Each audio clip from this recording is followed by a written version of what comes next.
Welcome to the Great Detectives of Old Time Radio. From Boise, Idaho, this is your host, Adam Graham. If you have a comment, email it to me, box13@greatdetectives.net. Follow us on Twitter at Radio Detectives and become one of our friends on Facebook, facebook.com/Radio Detectives. Today's program is brought to you in part by the financial support of our listeners. You can support the show on a one-time basis, support.greatdetectives.net. You can also send a donation via the Zelle app to box13@greatdetectives.net. As well, you can mail in a donation to Adam Graham, P.O. Box 15913, Boise, Idaho 83715. That's Adam Graham, P.O. Box 15913, Boise, Idaho 83715. Well, now it's time for today's episode of Mr. Keen, Tracer of Lost Persons. The original air date, February the 9th, 1950, and this one is The Case of Murder and the Jewel Thief. It's time now for Mr. Keen, Tracer of Lost Persons.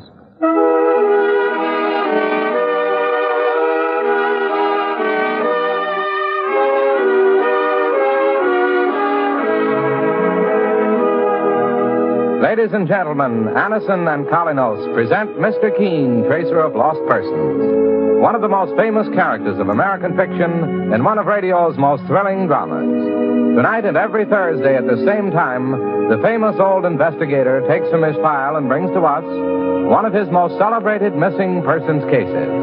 Tonight's case is entitled The Case of Murder and the Jewel Thief.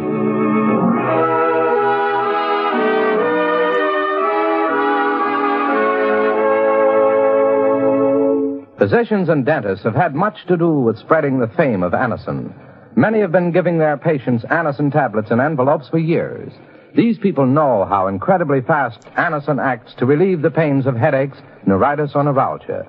Why not take this tip when you're suffering from headache, neuritis, or neuralgia pain? Take Anison, the modern way to relieve pain. Anison acts promptly. Anison is like a doctor's prescription. That is, it contains not just one, but a combination of medically proven, active ingredients in easy-to-take tablet form. Next time you suffer pain from a headache, neuritis, or neuralgia, don't wait for relief. Try Anison. You'll be delighted with its incredibly fast, effective action. For most effective relief, use only as directed. Ask for Anison, spelled A-N-A-C-I-N, at your drug counter today.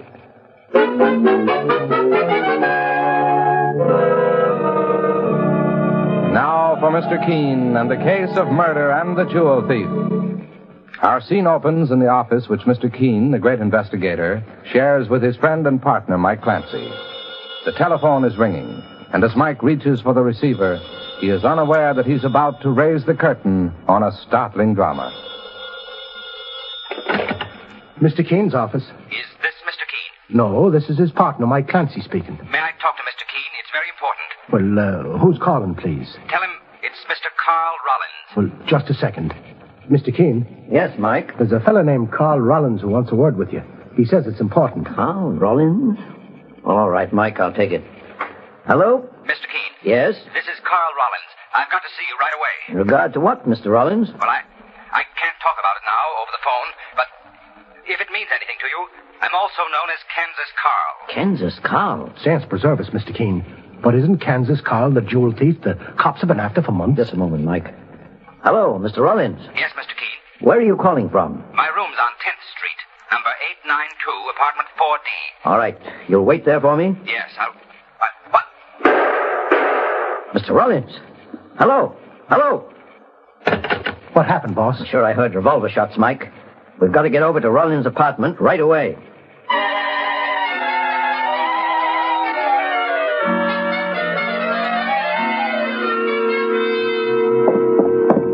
This must be the flat, Mr. Keen. There's the name over the doorbell. Rollins. I don't think there's any point in ringing, Mike.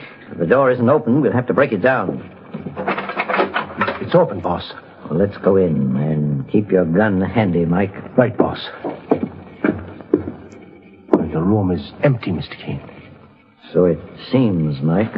You want me to go down and see if I can find the landlady or the superintendent? Just a minute, Mike. Do you smell anything? Sure. I smell powder. A gun was discharged in this room a little while ago. There's no doubt that those were pistol shots I heard over the telephone. Yeah, but nothing's disturbed, boss. The place seems empty. Mike, look at the floor. What?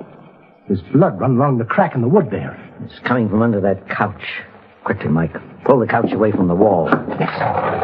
Oh, saints preserve us. There he is. It must be Carl Rollins.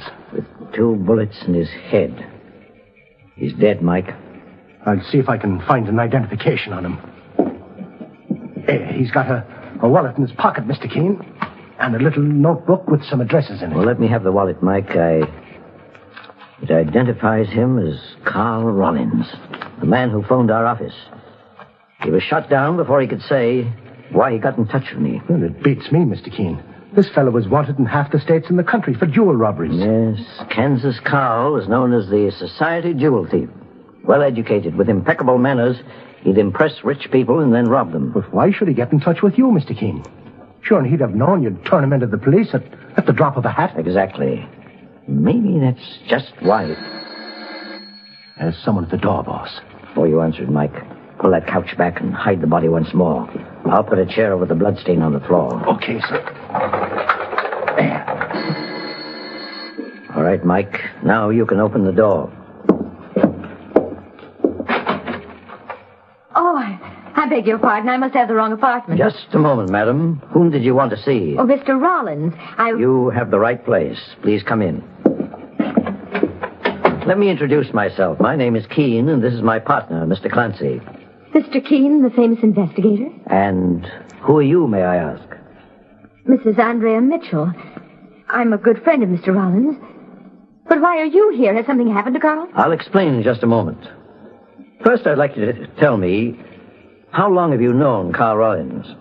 We met 6 months ago. As a matter of fact, we're engaged to be married. I'm a widow, Miss Keene. And what business was Mr. Rollins in, Mrs. Mitchell? He's a jewel importer. Oh, I'll say he was. I beg your pardon? All right, Mike, we shouldn't wait any longer. You better notify the police. The police? Mr. Keene, what's happened to Carl? Please tell me. Carl Rollins has been murdered, Mrs. Mitchell. Murdered? Oh, no. No, it could... Oh... Well, she's fainted, Mr. Keene. I'll take care of her, Mike. You call the police and report the murder of Carl Rollins, alias Kansas Carl.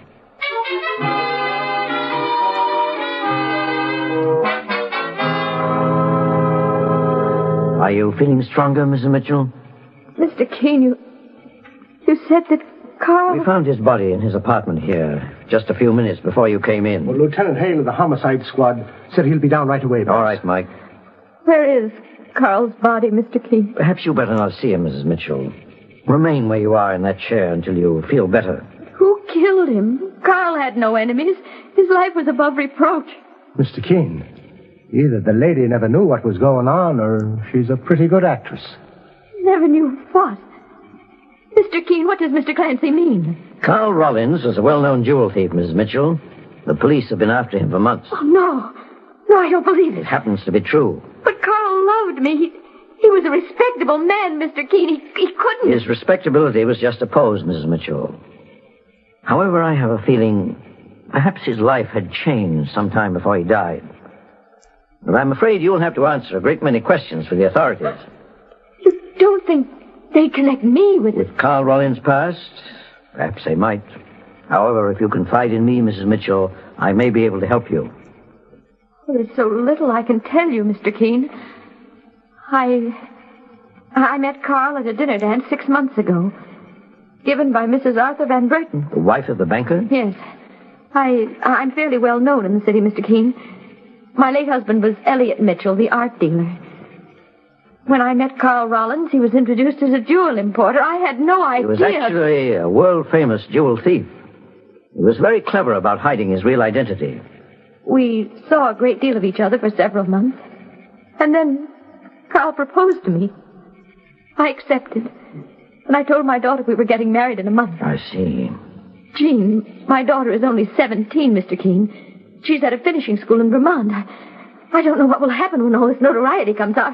I'm not worried about myself. I'm only thinking of Jean. I understand, Mrs. Mitchell. Mr. Keene, if you could help me, I'd be very grateful. I swear I knew nothing about Carl's past. Well, tell me, Mrs. Mitchell, did your husband leave you a great deal of money when he passed away?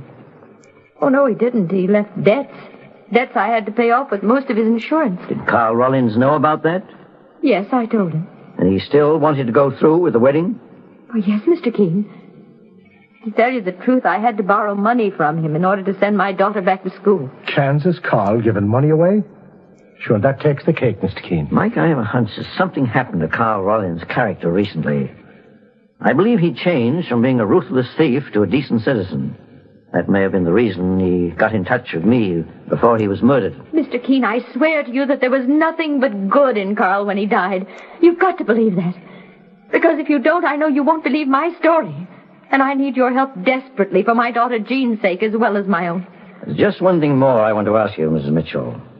Did you ever meet any of Carl Rollins' friends or acquaintances? No, Mr. Keene.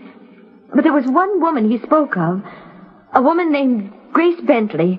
She was older than Carl, I believe. And when he spoke of her, he almost sounded as if he were talking of his mother, who has been dead for many years. What did he tell you about her, Mrs. Mitchell? Well, just that she was a good friend and he trusted her. Do you know where Grace Bentley can be found? I believe she's a seamstress, Mr. Keene, and lives alone. Oh, I think Carl had her address in a small notebook he always carried with him. Well, that must be the book we found in his pocket, boss. Well, let me see it, Mike. Yes, Grace Bentley's name is in this book, along with her address. Well, Mrs. Mitchell, the police will be here any moment now. Oh, what shall I tell them, Mr. Keene? Just what you told me. But if my name is connected with this murder, my daughter Jean will know. Her friends at school will hear of it, and she'll be ostracized. I don't think that'll happen. I'm going to ask the police to keep this case out of the newspapers as long as possible. It may make it easier for us to solve. What about the addresses in that notebook, boss? The police will want to check every one of them, I'm sure, Mike. But we can help them by seeing Grace Bentley ourselves. Perhaps she can shed a little light on one of the most puzzling cases we've had in months.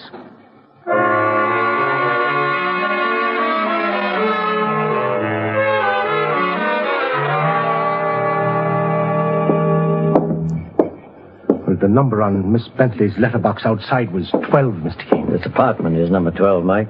Remember, one peep out of you, you'll get a bullet through your head. Boss, did you hear that? Yes, Mike. Listen. Now, just sit there until I'm through. Try the door, Mike. Softly. It's locked, Mr. Keene. Get your gun out. Can you smash the lock with one shot, Mike? I think so, boss. Right after you shoot, I'll push the door in. Someone's being held up at the point of a gun inside that room. We've got to take him by surprise. You ready, Mike? Ready, boss. Mr. Keene, there's a woman tied up in that chair there. In the bedroom. He's in the bedroom. Well, after him, Mike. Are you Grace Bentley, madam? Oh, yes, please. This wire is cutting my wrist. I'll have it off in a moment. Oh, thank heaven you've come. Who are you, sir? My name is Keene, Miss Bentley. Why, the famous investigator. Oh, you don't know how glad I am to see you. And he got away, Mr. Keene. The bedroom window was open, and there's a fire escape leading down to the street. Do you know him, Miss Bentley? Yes. His name is George Darcy. He came to my apartment a few minutes ago with a gun in his hand and tied me to this chair. Do you know why? I think it had something to do with a man I know. Carl Rollins. Miss Bentley, Carl Rollins is dead. Dead? Oh, no. Oh, then it's happened. All his hopes, his attempts to lead a new life came to nothing. I knew Carl very well, Mr. Keene. Did you know that he was really Kansas Carl, a famous jewel thief wanted by the police? Yes. And I might say that I was the cause of his turning over a new leaf and going straight. Suppose you tell me the entire story, Miss Bentley. But before you start, I want to send out a police alarm for this man, George Darcy. Have you any idea where he lives? No, Mr. Keene, I haven't. What does he look like? He's tall and dark, about 30 years of age. He doesn't look like a gunman at all.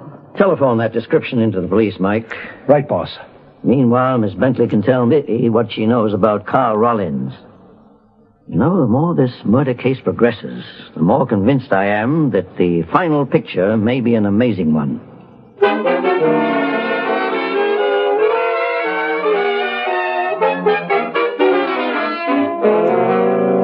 just a moment, we'll return to Mr. Keene and the case of murder and the jewel thief. Meanwhile, it's the big medical news wherever you go. It's Krypton, Kriptin, the antihistamine wonder drug that, taken at the start, can kill a cold. Kill it not in days, but in hours. In tests at the United States Naval Hospital, Great Lakes, Illinois, Krypton proved remarkably effective, was preferred by patients over all other formulas tested. For spectacular results, take Krypton at the first sign of a cold. Today at your druggist, get Krypton. Handy pocket size, only 29 cents for 10 tablets.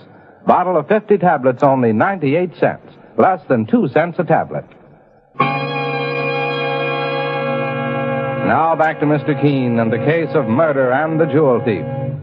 Mr. Keene, the famous investigator, and his partner Mike Clancy are investigating the murder of Carl Rollins, alias Kansas Carl, a famous jewel thief who preyed mostly on those in the social register. During the investigation, Mr. Keene and Mike rescued a woman named Grace Bentley, a friend of Carl Rollins, who was being held up by a gunman in her modest apartment. The gunman, George Darcy, escaped. But the story Grace Bentley has to tell appears to Mr. Keene to be very important in regard to solving the murder. And as Mr. Keene listens closely... I first met Carl Rollins about a year ago, Mr. Keene. I was taking in washing then and did sewing on the side. That's the way I've been supporting myself. Did you do some work for Rollins, Miss Bentley? Yes. And he was a charming man. Oh, much younger than I, of course. And I felt more like a mother to him than anything else. You didn't know then that he was actually Kansas Carl, a notorious society jewel thief? No, sir. I found that out a few months later. But after I'd gotten to know him well, I realized that there was something fine and decent in Carl that may have been twisted when he was young. So I decided to try to do something about it. What did you do, Miss Bentley? I reformed him. I gave him something more important to live for than money and jewels. In the last few months, Mr. Keene, Carl Rollins had changed completely. He was a different man, even a religious man. Oh, I was very proud of him. What about George Darcy? What did he have to do with Rollins? Darcy was one of Carl's old cronies. They'd often worked together in jewel robberies. When Darcy came here and held me up, maybe he wanted to get even. You see, I was the one who made Carl break off his partnership in crime with Darcy. I just called the police, Mr. Keene, and gave them a description of Darcy. Tall, dark, and around 30. That was the description you gave my partner, Mike Clancy, wasn't it, Miss Bentley? Yes, Mr. Keene. Tell me, Miss Bentley, do you think George Darcy may have been involved in Carl Rollins' murder? I don't know. Have you ever met Carl's fiancée, Andrea Mitchell? No, but Carl told me about her. I understand that she's a wonderful woman. And I was glad when he said he was going to marry her. I was glad that there'd be someone else who'd keep him on the right path. You must have been very fond of Carl Rollins to worry about him that way. He reminded me of my brother, John. He took up a life of crime and died while trying to resist the police. I thought I'd be doing John's memory a service by helping Carl. I see. Is there anything else you can add that might help us in any way, Miss Bentley? No, Mr. Keene. In spite of his past, Carl had turned out to be a very fine man. When he called you, I think he was giving himself up. That's what I imagined myself. Maybe he thought you'd be able to help him by acting as a go-between with the police. Well, Mike, I guess Miss Bentley has told us everything. I'm going down to police headquarters now to see if I can identify George Darcy in the Rogues Gallery. You want me to go with you, boss? No, Mike. Darcy's still on the loose, and he's dangerous. I was thinking of Andrea Mitchell, Carl Rollins' fiancée. Darcy might try to strike at her in some way. Suppose you go over to her home, Mike, and I'll join you there in an hour or two. Okay, Mr. Keene. George Darcy undoubtedly holds the key to Carl Rollins' murder. When we finally get our hands on him, he'll have a great deal to answer for.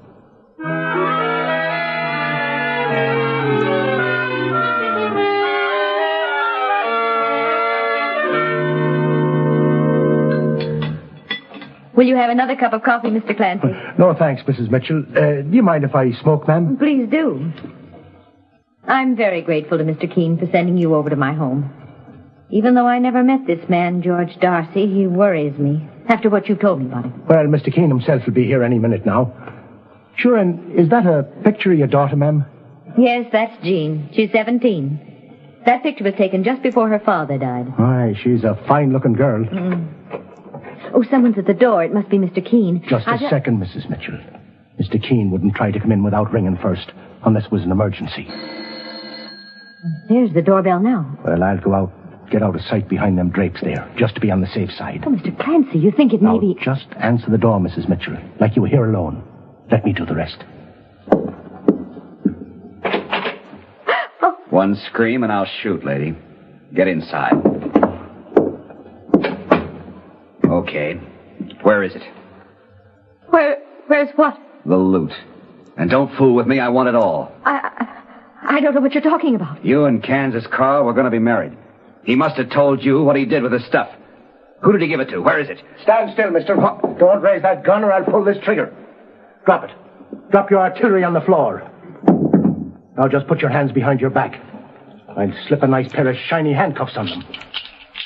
There, I guess that'll hold you for a while, mister. That's probably the boss right now, Mrs. Mitchell. Will you let him in, ma'am? Oh, yes, Mr. Clancy. Mr. Keene. Mrs. Mitchell, I see you have a visitor. Mr. Keene, this man just came in and held me up. If your partner, Mr. Clancy, hadn't been here... I had to put the handcuffs on him, boss. I saw this man going to the house ahead of me, Mike, with his gun drawn. I thought I'd cover him from behind, knowing you were here to protect Mrs. Mitchell. What's your name? Darcy. Sure, and this is George Darcy, the fellow we've been looking for, Mr. Keene. So it appears, Mike. What are you doing here, Darcy? Ask her. Why, I don't know what he means. No? Take a look at that pin she's wearing, Keene. What about it? It was stolen 8 months ago, along with $100,000 worth of jewels. I never knew this pin was stolen. It isn't very valuable. Maybe not, but the rest of that stuff was worth a fortune. And you know where it is. This pin was given to me by Carl Rollins.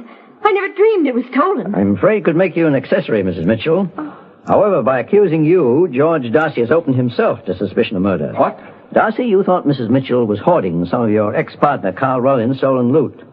But you wouldn't have dared to come here to get it if you weren't sure Rollins was dead. Well, I want the truth, Darcy. Remember, your own life hangs in the balance, too. I didn't kill Carl. I knew he was dead because I found his body in his room. You were in his apartment today. Carl was going to turn himself into the police. He was giving up $500,000 worth of jewelry. A part of that haul was mine, and I wanted to get hold of it. And you came here thinking Mrs. Mitchell knew where those stolen jewels were. She was going to marry Carl, wasn't she? Were you the man who also held up Grace Bentley a few hours ago and tied her to a chair? She told you it was me? Yes, she said you were angry at her because she broke up your criminal partnership with Carl Rollins. I'm not sore at anyone, Keene. It was strictly a business proposition. I wanted my split of those jewels before Carl turned them into the police. All right, Mike. We'll take this man, Darcy, down to headquarters. You're arresting me for murder? No, Darcy. I'm turning you in for attempted robbery. But I'm fairly certain I'll also turn in Carl Rollins' murderer within an hour.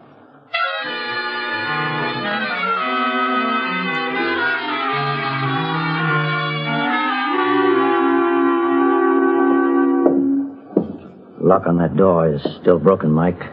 Open it without knocking. Okay, Mr. Keene, sir. Wait, the place is pitch dark, boss. There's a light under that door over there. Open the door. It's probably the bedroom. Mr. Keene, why, what are you doing here? Are you going somewhere, Miss Bentley? I see you're packing a bag. I was going to Philadelphia to see my sister. Your sister? Is she as much a figment of your clever imagination as your brother was? What do you mean? Mike, take a look in that suitcase. Okay, boss. Keep away from my things. One side, lady. So you reformed Carl Rollins, Miss Bentley. You also murdered him. Why, you can't prove that. Oh, no? Just take a look at this, Mr. Keene. There's a false bottom in this suitcase. Why, you... Saints preserve us. There must be a fortune in jewelry here. Yes, Mike. Bracelets, rings, and necklaces that Carl Rollins had stolen over the years, which he was going to return to the police when Grace Bentley shot him down. Her reforming Rollins was only a device, an excuse to gain his confidence so she could get hold of those stolen gems herself. I've got to hand it to you, Keene. I never thought you suspected me. Would you like to know how you gave yourself away, Grace Bentley? Yes. How? You described George Darcy as being tall, dark, and about 30 years of age. He happens to be short, bald, and at least 40. You gave a false description because you didn't want me to catch him. You were afraid he confessed that he suspected you of having Carl Rollins stolen jewels. All right, it's your deal, Keene. But I'll make you a proposition. I can get rid of that jewelry and collect $500,000 in cash for it. I'll split with you 50-50 if you let me go free. That's quite a proposition. You must have some very good connections in the underworld. I ought to. I spent plenty of time up the river. And you're actually a professional jewel thief with a record, as I suspect. Look, Keene, are you making a deal or aren't you? I'm not, but you are, with the district attorney. I'll kill you. You're not so fast. Let me go. Let me go before I think she's as strong as a man, boss.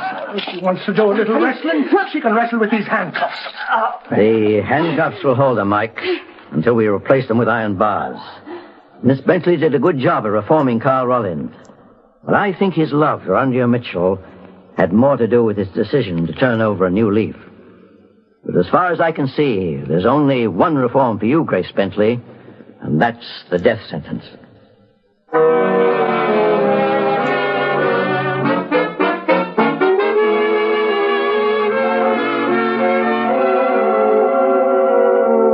And so Mr. Keene finds the solution to the case of murder and the jewel thief.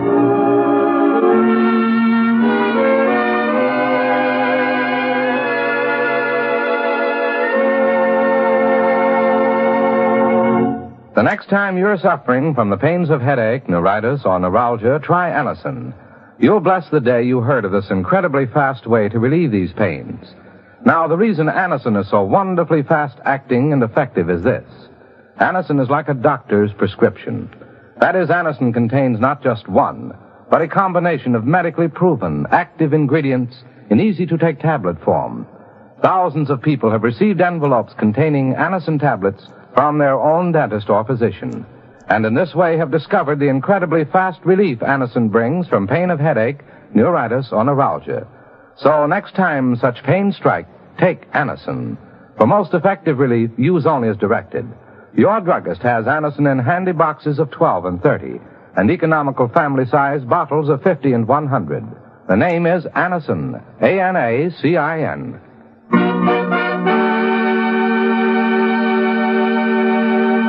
Friends, you all know history proves that our American economic system has brought more material means for happiness for more people than any other in the world, and without loss of basic freedoms. To better understand your American economic system, write today for the free booklet entitled The Miracle of America, Box 10, Times Square Station, New York City. That's Box 10, Times Square Station, New York. You'll be proud to own The Miracle of America.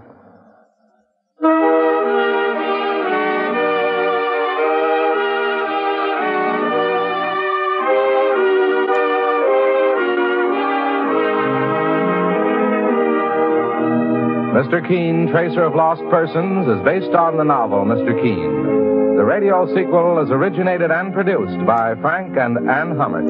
Dialogue by Lawrence Clee. Bennett Kilpack plays Mr. Keene. It is on the air every Thursday at this time. Don't miss Mr. Keene next Thursday when the kindly old Tracer turns to the case of the two-faced murderer.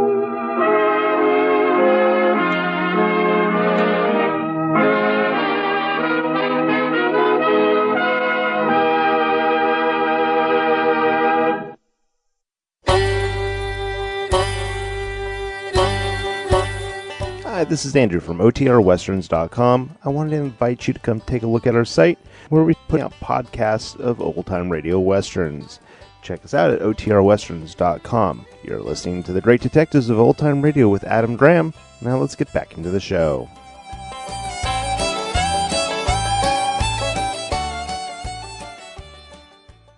Welcome back. Well, a pretty simple way to give yourself away by offering the wrong description of the person who was trying to rob you.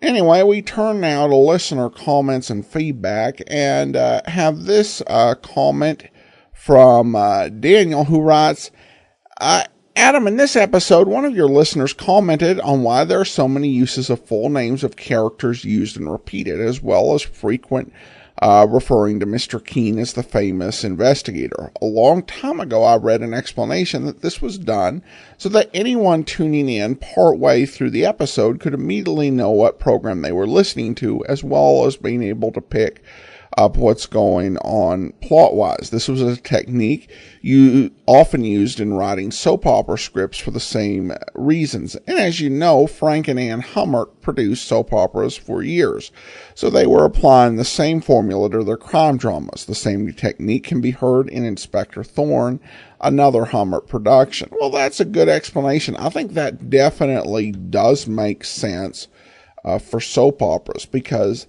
they are incredibly involved just by their nature and serialized.